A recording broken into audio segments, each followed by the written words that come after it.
Alhamdulillahirrabbilalamin. Assalamualaikum warahmatullahi wabarakatuh. Puji syukur alhamdulillah kita bisa ketemu kembali ya. Eh, Ngobrol tentang keperawatan maupun apa saja yang bisa kita obrolkan.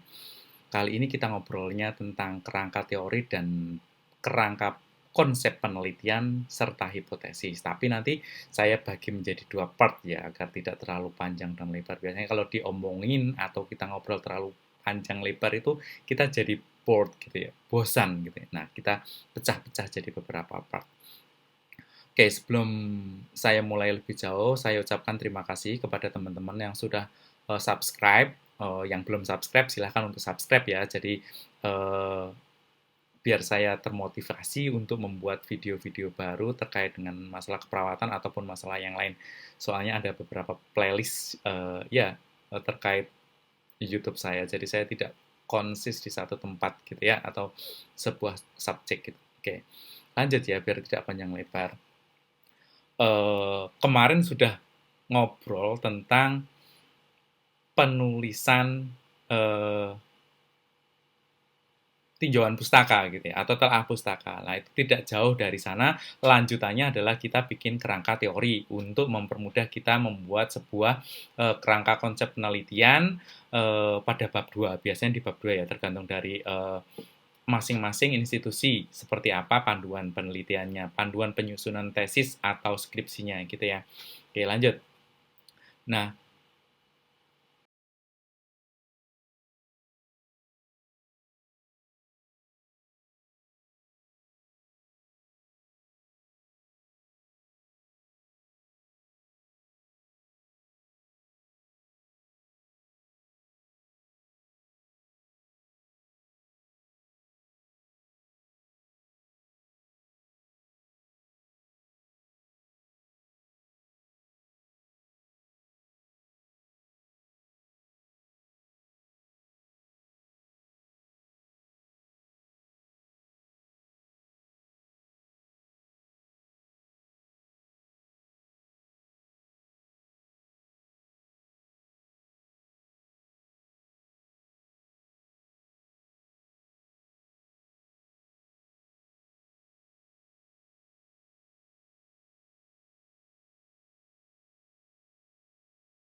ini berdasarkan tingkatan ya dalam proses abstraksi, teori terbagi dalam 6 jenis. Ini teori keperawatan ya. Ada metateori, itu yang abstraknya gelambiar gitu ya. Rancangan teori, pengembangan teori sehingga fokusnya pada isu-isu yang luas gitu ya. Masih general, masih apa namanya? Ngambang gitu ya, berarti abstrak gitu ya. Mau dipakai itu kok terlalu luas, nggak dipakai itu ada gitu ya. Apalagi yang menggunakan adalah teori-teori atau seorang perawat gitu ya, yang notabene adalah seorang perawat yang mengemukakan, maka bisa jadi arahnya adalah seperti itu gitu ya. Nah, selanjutnya adalah paradigma dan filosofi, terus kemudian grand theory. Grand theory sama paradigma ini hampir sama gitu ya. Hampir setingkat dengan keduanya, ini hampir setingkat ya. Tetapi dia lebih cenderung sudah mulai membumi gitu ibaratnya ya. Tetapi masih lingkupnya dia masih luas gitu ya, dan masih global dan terkait dengan sudah general di wilayah kita. Misalnya adalah yang Florent and Angel itu sudah masuknya di grand theory gitu ya. Nah, middle ring theory sekarang. Middle ring theory itu yang sudah mulai aplikatif, sudah bisa dibumikan, lebih membumi gitu ya, sudah bisa memfokuskan pada apa namanya, fenomena-fenomena yang muncul, misalnya rasa nyeri atau stres, terus kemudian gangguan zat adiktif, misalnya seperti itu ya. Teori yang paling banyak kita jumpai itu adalah nyeri gitu, terutama nyeri itu ya, banyak sekali. Nah, itu masih di sana gitu ya. Nyeri itu kan masih luas tuh, masih luas. Nah, berikutnya itu adalah yang praktis. Itu cenderung sudah pada individunya, sudah bisa dilakukan di individu. Jadi nyeri individu A dengan B itu akan berbeda. Pada nyeri pada pasien dengan penyakit jantung koroner dan pada penyakit artritis gitu misalnya, atau pada penyakit DM, dia akan memiliki karakteristik yang berbeda. Disitulah kita bisa melakukan sebuah aplikasi atau melakukan praktek keperawatan, kita bisa menggunakannya untuk melakukan asuhan keperawatan gitu ya. Nah, biasanya saat kita menyusun sebuah skripsi atau riset keperawatan gitu, kita sudah bisa menggunakan di sini di middle atau narrow ring theory gitu ya. Kita bisa menggunakan. Jadi banyak kumpulan-kumpulan buku yang membahas tentang middle and narrow ring theory. Teman-teman bisa menggunakannya di sana. Kalau practice teori berarti sudah aplikatif gitu ya, yang sudah diterapkan. Nah, tes atau refine itu akan menemukan kembali teori ini, gitu. Ya, baik. Sebelum saya lebih jauh, kalau misalnya bingung, boleh bertanya ya. Jangan terkait dengan teorinya, saya belum terlalu banyak menguasai gitu ya. Saya ada sih menampilkan, saya tertarik dengan apa namanya, elektronik atau pengetahuan terkait penggunaan elektronik yang ada di eh, tatanan medik itu kan banyak tuh. Nah, itu juga ada teorinya terkait dengan hal tersebut. Suatu saat nanti kalau ada waktu coba saya bahaskan gitu ya, saya buka agar kita bisa masuk ke sana. Cerita-cerita terkait di sana ya. Nah, ini pengembangan teori. Teori keperawatan, seorang perawat melakukan penelitian, muncullah teori baru.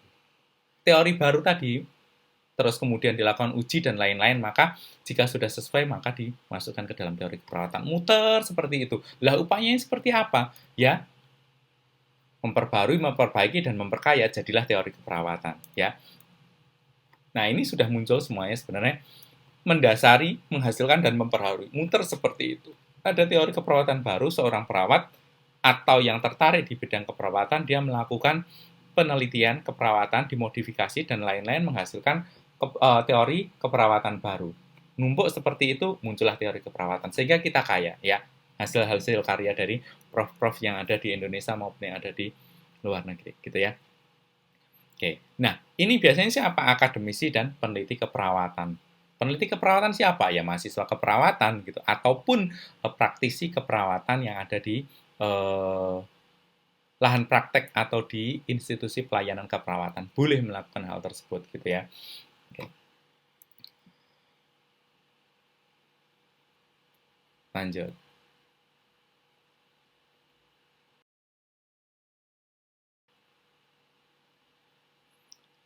Nah, kerangka teori itu apa tuh?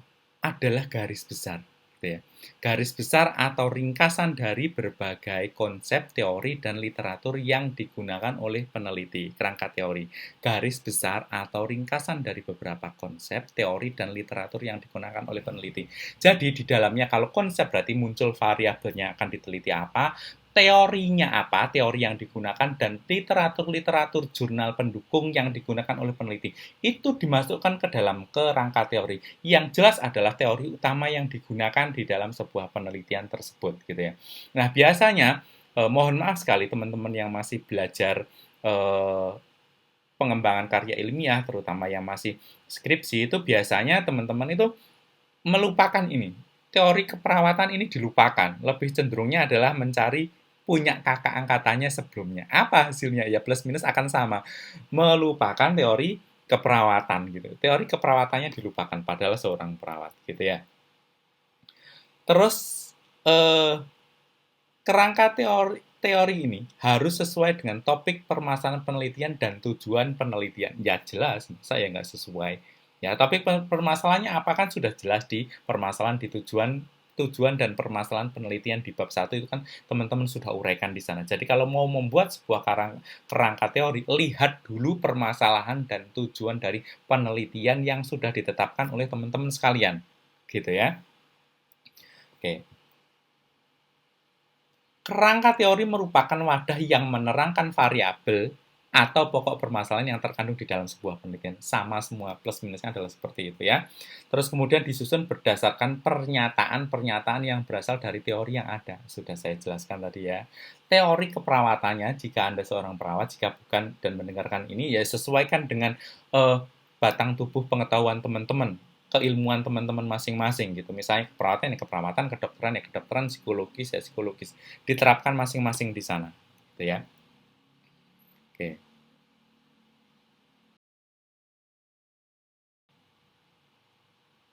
Nah, sebagai contoh gitu ya. Sebagai contoh biar tidak panjang lebar. Sebagai contoh, hubungan pengetahuan tentang diet rendah garam dengan kejadian hipertensi pada lansia di wilayah kerja puskesmas. Ya, kalau kita mau potong satu persatu, variabel eh, bebasnya adalah pengetahuan dan variabel terikatnya adalah kejadian hipertensi. Gitu kan? Ya, kejadian hipertensi. Berarti ada dua variabel gitu. Kita lihat. Pengetahuan, ya. Di dalam sebuah pengetahuan, ya. Oh, ternyata enggak. Seperti ini dulu. Pengetahuan, kejadian hipertensi, ya. Pengetahuan dan kejadian hipertensi. Selanjutnya, pengetahuan itu terdiri menjadi tiga, cukup, kurang, dan baik. Kurang, cukup, dan baik. Ataupun biasanya di masing-masing pembimbing itu memiliki seninya masing-masing. Ada yang minta baik, cukup, kurang, atau sebaliknya. Monggo, itu yang penting teman-teman paham. Intinya adalah itu.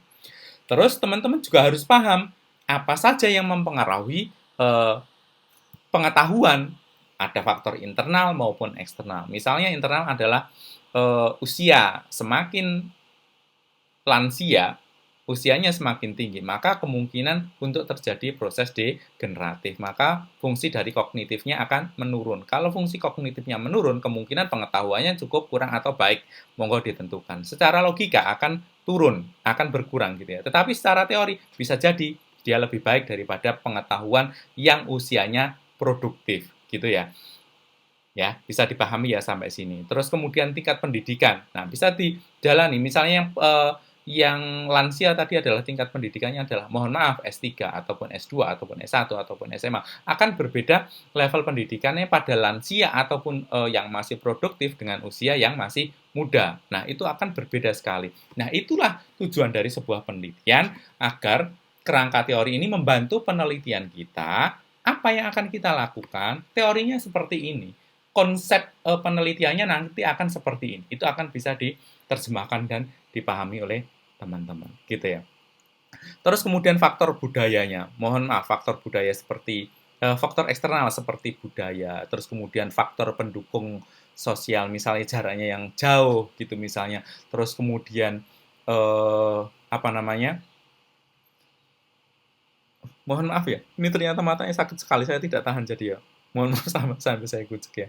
Faktor eksternal, misalnya faktor budaya. Ada yang menyatakan bahwa nggak penting sekolah, yang penting kita bisa mencari uang. Yaitu budaya eksternal di di lingkungan kita. Ada yang seperti itu, ada. Ya, bukan nggak penting gitu sebuah pendidikan itu, tetapi meningkatkan peluang kita untuk bisa mendapatkan setidaknya B gitu ya, kalau misalnya tidak bisa A. Meningkatkan peluang kita untuk menjadi lebih baik dibandingkan yang tidak berpengetahuan, ibaratnya seperti itu. Lanjut gitu ya. Nah, di kejadian hipertensi itu tidak, nah, ada yang prahipertensi, terus kemudian hipertensi grade 1 dan hipertensi grade 2. Lah itu juga yang harus dipertimbangkan teman-teman. Apakah nanti secara teori misalnya pengetahuannya baik, level hipertensinya akan menjadi prahipertensi atau bahkan normal? Adakah yang lansia yang tekanan darahnya normal? Banyak sekali, gitu ya. Banyak sekali. Sehingga teman-teman perlu melakukan pengujian hal tersebut. Pak, itu kan sudah usang gitu penelitian tersebut. Nah, makanya saya buat sebuah sebuah contoh kerangka teori agar teman-teman paham gitu ya. Nah, di sini kejadian hipertensi itu juga akan dipengaruhi misalnya faktor resiko hipertensi, faktor yang dapat dimodifikasi dan yang tidak dapat dimodifikasi. Misalnya yang tidak dapat dimodifikasi usia, jenis kelamin, terus kemudian genetik, itu kan jenis tidak bisa dimodifikasi. Nah, teman-teman harus sudah paham di sana. Misalnya jenis kelamin laki-laki beresiko lebih tinggi untuk mengalami hipertensi dibandingkan pada perempuan, tuh ya. Terus kemudian eh, faktor yang dapat dimodifikasi, misalnya pola makan, nah itu kan sudah masuk di sini. Pola diet, lifestyle, sedentary lifestyle gitu misalnya. Terus kemudian aktivitas olahraga ataupun mohon maaf konsumsi alkohol itu bisa jadi di sini bisa mempengaruhi kejadian hipertensi pada lansia yang jarang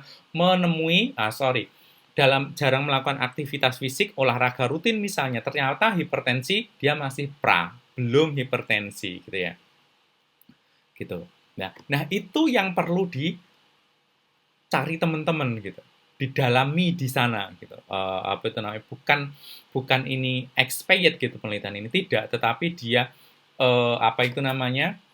originalitasnya muncul di sini. Teman-teman bisa lebih dalam membahasnya, terus kemudian sampelnya kemarin bisa dibanyakin, lokasi penelitian yang berbeda. Nah, itu akan muncul di sini semuanya. Ini menjadi sebuah kerangka teori. Gitu ya. Paham ya teman-teman di sini ya. Jadi kerangka teori menghilangkan variabelnya dulu. Tapi kita paham ya. Ada pengetahuan dan kejadian hipertensi. Pengetahuan itu level pengetahuannya di mana hanya know saja, tahu saja, tanpa action, tanpa analisis, sampai dia paham dan melakukan action. Gitu kan? Yang level pengetahuan. Boleh dimasukkan di sana. Boleh semakin kaya lagi kalau misalnya teman-teman paham. Ya. Oke. Lanjut.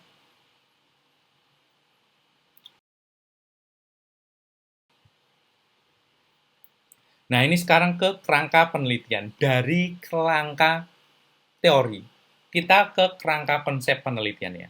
Ada yang ngomong kerangka penelitian, ada yang ngomong kerangka konseptual penelitian. Monggo, balik lagi ke yang terbenar adalah dari institusi masing-masing. Nanti kalau misalnya endingnya itu adalah kita publikasi ya, kita mengikuti jurnal yang kita akan publikasikan di sana. Kalau misalnya di sana tidak seperti ini ya, kita ngikuti, kita modifikasi ulang gitu ya. Oke. Sebagai contoh tadi ya, masih lanjutannya. Hubungan pengetahuan tentang diet, masih lanjut. Nah, kita tuliskan di sana adalah variabel bebas. Variabel bebasnya apa? Ternyata adalah pengetahuan tentang diet rendah garam. Ya enggak? Kalau tadi kita bahasnya adalah tentang pengetahuan saja, apa saja yang pengetahuan itu levelnya apa saja, terus kemudian tingkatan pengetahuan bisa dibikin seperti apa, itu muncul di sana. Nah, kita di sini hanya membahas tentang pengetahuan tentang diet rendah garam. Gitu kan? Ini kan pengetahuan tentang diet rendah garam toh, bukan yang lain. Tentang PHBS misalnya boleh terhadap kejadian diare misalnya pada remaja atau pada anak-anak gitu yang preschool misalnya. Boleh, itu kan target masing-masing yang penting teman-teman paham gitu ya. Oke. Nah, variabel terikatnya apa? Kejadian hipertensi pada lansia, sehingga kita paham nanti. Oh, pasien saya ini adalah kejadian hipertensi. Tapi pada lansia, berarti yang tidak pada lansia dieliminir, tidak masuk sebagai responden di sini. Gitu kan? Kita milih yang lansia. Nah, lansia berarti menurut undang-undang itu usia berapa sampai berapa. Ya, disesuaikan seperti itu. Itu yang menjelaskan variabel kita. Makanya sebenarnya di sini tuh variabel terikat dan variabel bebas itu adalah definisi operasionalnya variabel masing-masing dari yang akan kita lakukan penilaian atau penelitian gitu ya. Nah, pengetahuan tentang diet rendah garam ini berarti kan harus tahu berapa jumlahnya. 1 gram, 2 gram, 3 gram, 4 gram, setengah gram. Kalau menggunakan sendok misalnya sendok teh itu berapa, separuhnya, separuhnya lah, seperempatnya atau berapa. Itu sekali makan atau dalam 1 hari full 24 jam, itu sudah masuk semua. Lah apakah kalau misalnya beli soto di luar itu mempengaruhi nggak kira-kira, gitu kan? Nah, itu akan monggo teman-teman yang melakukan penelitian. Alat yang digunakan apa, jenis garamnya apa. Mohon maaf, nggak iklan ada jenis garam Himalaya, berbeda nggak dengan garam dapur yang diproduksi di A, di B, gitu kan? Atau merek apa namanya garamnya itu berbeda apa tidak. Nah, itu yang perlu menjadi sebuah kalau misalnya mau detailnya seperti itu, ya. Oke. Nah, kerangka konsep tidak bisa diterapkan pada penelitian deskriptif karena biasanya penelitian tersebut merupakan single variabel. Gambaran kualitas hidup pasien penyakit jantung koroner itu kan cuma single. Apa? Gambaran kualitas hidup. Kualitas hidup. Ya sudah, kualitas hidupnya saja pada pasien penyakit jantung koroner. Itu yang dijelaskan seperti itu saja. Namanya variabel penelitian, bukan variabel bebas, bukan variabel terikat. Karena dia hanya single variabel, gitu kan? Oke, semoga paham. Ya. Nah, kejadian hipertensi tadi pada lansia, kita harus paham. Lansia memiliki penurunan fungsi fisiknya, fungsionalnya, psikososialnya, kognitifnya. Ya apa ya? Iya, di situ akan berpengaruh. Kalau dia tidak bisa beraktivitas, bersosial dengan teman-temannya, mohon maaf teman-temannya ternyata sudah berangkat ke Balikpapan atau ke rahmat ilahi terlebih dahulu, otomatis apa? Stres, dia nggak punya teman. Saya ada lansia seperti itu, sehat, tidak gangguan pendengaran, kardiovaskulernya bagus, aktivitas, bahkan saya kalah naik turun rumahnya itu dia luar biasa ya, rumahnya itu naik gitu. Dia bisa di sana, nggak ada masalah.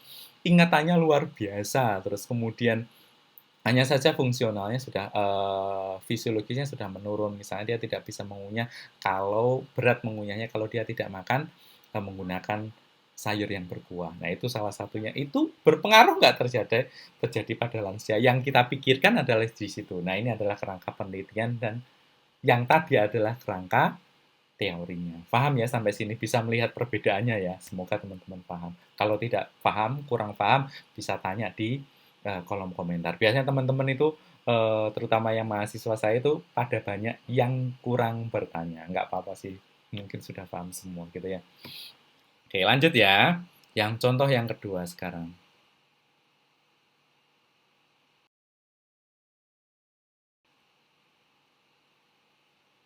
Contoh kedua, pengaruh ketidakpastian proses penyakit dengan manajemen diri pasien diabetes mellitus gitu. Mungkin ini bisa dijadikan sebuah referensi di dalam teman-teman nanti menyusun sebuah karya tulis ilmiah gitu ya.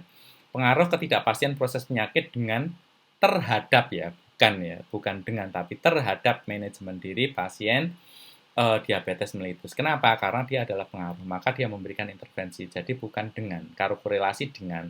Tapi kalau misalnya dia memberikan sebuah intervensi, maka atau eksperimen ya terhadap manajemen diri pasien penyakit diabetes mellitus gitu ya. Mohon dikoreksi, bukan dengan tetapi terhadap atau pada. Nah, ketidakpastian ya, ketidakpastian ketidakpastian itu apa gitu? Sesuatu yang tidak pasti jelas. Komponennya apa? Sorry, ini kerangka teori ya. Ya, ini kerangka teori, bukan kerangka penelitian, bukan kerangka konsep penelitian, tapi kerangka teori. Kita bikin kerangka teorinya dulu seperti ini, ketidakpastian dan manajemen diri. Ketidakpastian ada probabilitas, kemungkinan sehat atau berangkat ke rahmatullah. Bisa beraktivitas atau diamputasi. Ambigu, ya sama. Ini sebenarnya itu sakitku apa toh, kok nggak selesai-selesai. Ada diabetes kering, ada diabetes basah, katanya gitu kan. Kompleksitas, kompleks mumet kalau sudah tidak pasti itu ya mumet. Semuanya ketidakpastian itu pasti kompleks. Dicari A nggak ketemu, dicari B nggak ketemu, dicari C nggak ketemu, nyerinya nyeri luar biasa, apa itu namanya, perdarahan luar biasa. Seperti itu ibarat ketidakpastian itu, sesuatu yang nggak enak gitu ya. Terus kemudian, nah yang mempengaruhi ketidakpastian itu apa? Ada kognitif, berarti pengetahuan, psikologis, berarti kondisi psikis pasien itu sendiri, bisa juga dipengaruhi oleh keluarganya. Spiritual, bagaimana dia melakukan aktivitas keyakinannya sehingga dia accept-nya bagus, awareness-nya bagus, atau bahkan dia denial, gitu kan. Biofisiknya akan mengalami bisa bagus, bisa normal, atau bisa juga terjadi hal sesuatu yang tidak diinginkan. Ya kan, karena biofisik berarti biologisnya dia, fungsionalnya. Sosialnya jelas dia, mohon maaf ada yang diamputasi. Tadinya kakinya hitam, dia bisa beraktivitas, tidak bisa beraktivitas. Bisa arisan, jadi nggak bisa arisan. Bisa mancing, jadi nggak bisa mancing. Itu yang mempengaruhi sosialnya. Ya, tadinya bisa ronda, yang laki-laki misalnya bapak-bapak nggak bisa ronda. Itu adalah ketidakpastian yang mempengaruhi faktor-faktor yang mempengaruhi ketidakpastian. Nah, sekarang kita di manajemen diri. Ya, manajemen diri. Manajemen diri komposisinya ada self motivasi. Jadi motivasi dirimu sendiri. Saya pengen sehat, saya pengen sakit, saya pengen cepat dipanggil Allah Subhanahu Wa Taala atau yang lain, monggo.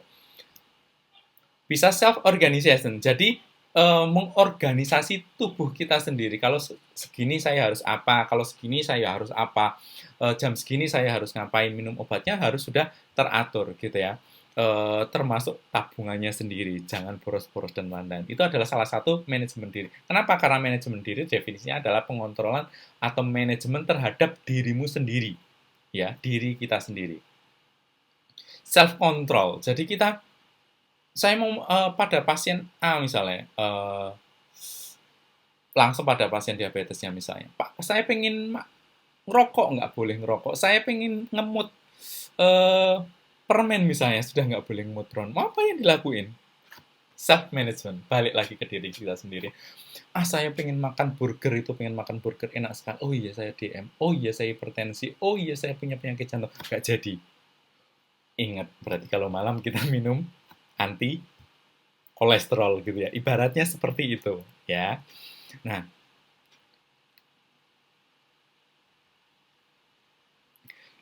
self-development, pengembangan diri, kita nanti mau jadi apa gitu kalau dengan sudah seperti ini. Nah, itu yang terakhir. Terus kemudian faktor-faktor yang mempengaruhi apa? Kesehatan, jelas. Keterampilan bisa. Aksinya apa? Identitas diri, gitu ya. Oke. Nah, sekarang coba buat kerangka konseptualnya. Yang tadi kerangka teori ya. Sekarang coba teman-teman buat sendiri, latih dirinya sendiri untuk membuat konseptual penelitiannya dari contoh ini tadi, ya. Oke, kita lanjut ya.